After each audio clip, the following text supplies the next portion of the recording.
And the first thing I wanted to say is like, thanks everybody for even coming. I really appreciate it. Even though I talk about, oh my God, all these people are here, it's really nice to know that there's a great turnout for, to me, a really important topic. So, a couple things about my talk itself. I've got 45 slides to go through, and I'm hoping that they'll be entertaining enough that you don't fall asleep. But you can let me know if you do. But I've got a lot of information to share. So at certain points, I'm done with like a certain topic, I will pause. And if you have any questions, if you could please IM them to me, that's probably the best way. What was I going to say about that?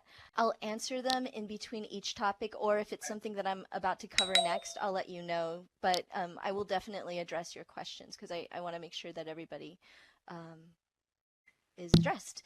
The other thing you'll notice as I go through my slides is that I have footnote numbers next to some of the words because there's references. And if you look at the top, Dr. Fran actually made a little, like, the cutest little mesh information prim. And you can click on that, and that is the reference list that I used for this talk. If you have any like problems accessing some of those journals, let me know, because I know some of them may not be accessible to the general public, but I'm a firm believer that information should be shared, and it doesn't matter who you are, you should have free access to accurate information. So let me know about that. Okay, in the meantime, I'm going to be spending my full attention on the talk. So if there are any IMs and things like that, I won't be paying attention to local chat, just letting you know. But at the certain points in the breaks, I will definitely be answering questions for you. So are there any questions right now I can answer? Like if you want to type them in. If not, I will get started. All right. Thanks, guys. Okay, so everybody is wondering, what is this F word that we talk about? Calling the feminist. And I know that there's all kinds of definitions and ideas and things like that. The first thing I wanted to do is share with you a quote, a Jewish quote by Hillel the Elder. And unfortunately, I can't speak in Hebrew, but Thick Brick, my partner, was kind enough to provide me with a translation. If I am not for myself, who is for me? And being for my own self, what am I? And I think one of the things that I want you to think about as we go through this talk is, if not now, then when? So, whoops, and I skipped through.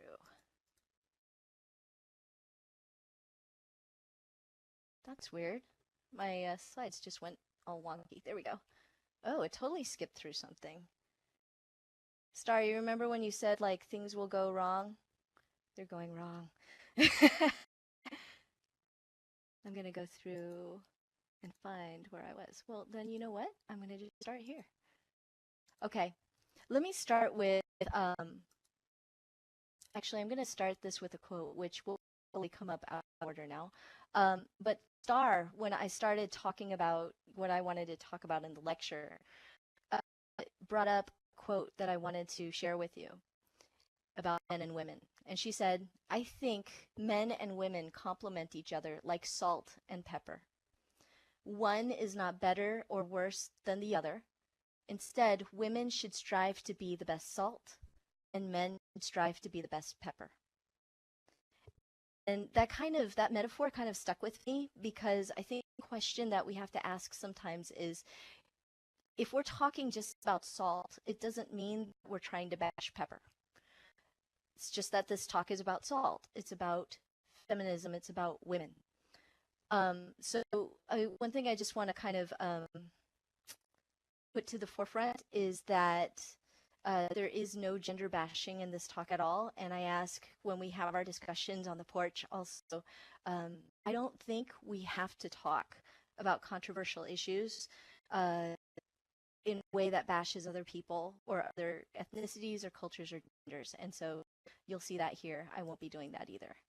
So the first thing I want to talk about is a term that I actually stole. I shouldn't say stole, but it's a term from Teaching and Curriculum, which is, if you look at popular media, if you look at even definitions for feminism, which you'll see in a second. They talk about equality, but in education, we also talk about this thing called equity. So if you see on my slide here, um, I tried to add an example from Second Life. You can see the 3 avatars that are on box. And this is equality. This is what society usually thinks equality should be, is if we give everybody the same thing, the idea is everybody should be happy. However, the problem with that is that it's not equitable, meaning not everybody is the same.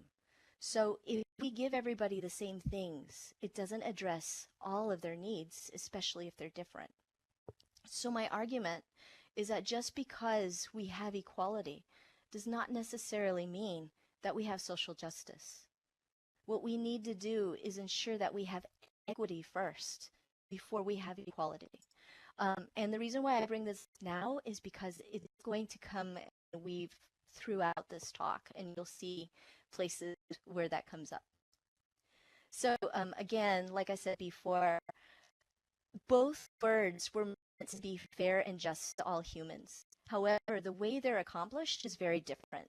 Equality assumes sameness. Everything is the same. Equity is about fairness. Fairness based on difference. So an idea is that if we're all different, then treating everyone equally, exactly the same, can actually be inequitable. So an example of this, whoop, yeah, see this? My slides are all messed up. Wow. Sorry about this, everyone. I really checked this afternoon and it was fine, so I don't know what's going on. Example of this that I talked about is if you have a very large dog and a very small dog, if you give them both the same amount of food, a small cup of food, one dog's going to starve. So in that case, you're being equal, you've got equality, but you certainly don't have equity in that case. Now, let's talk about gender inequity, because that's where the slide is and everything is out of place right now. Gender inequity, does it still exist? So what I did is I went through and did a very, very quick survey of some of the issues, some of the most recent issues that came out. And I would say, yes. I would say if we talk about sexism, if we talk about difference in sexes, it's still there. Still a hotbed that's being talked about all the time. Some people say it's there, some people say it's not, but the main issue is you can't ignore there are differences, and it's just a matter of how do we treat these differences.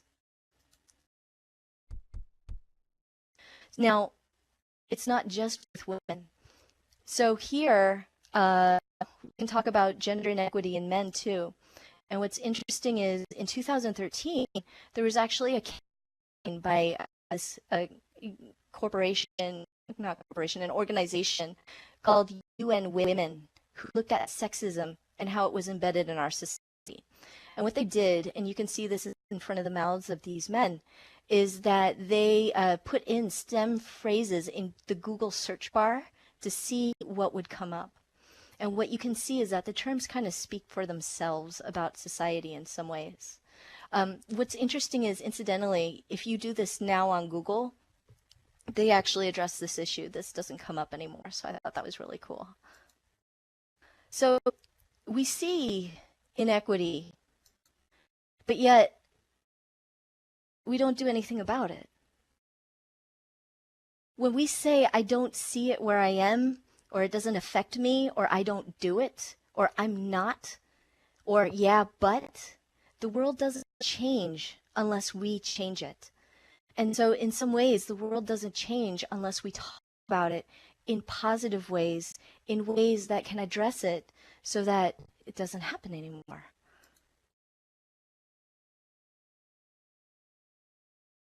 Now, I had a slide, and like I said, I apologize for this being out of order. I'm not even sure why it's out of order, but if you take a look at this, The textbook definition of feminism, which is probably going to show up in the slide somewhere, is the belief that men and women should have equal rights and opportunities. That is the textbook definition. If you look in a dictionary, that is what it says. So, what are these social stigmas that come with that? When we talk about feminism, all of a sudden people think, oh, you've got to be a man hater or a lesbian, or you have to be superior, or somebody has a chip on their shoulder. Feminazi, right? It comes with all of these labels, so much so that people who really are feminists are afraid to say that they're feminists. Even though, if we go back to the original definition, all it really means is that we want equal rights for everybody. I'm going to just take a quick pause here and see if does anybody have any questions for me at all? And you can send me an IM or you can put it in local chat and I can address it.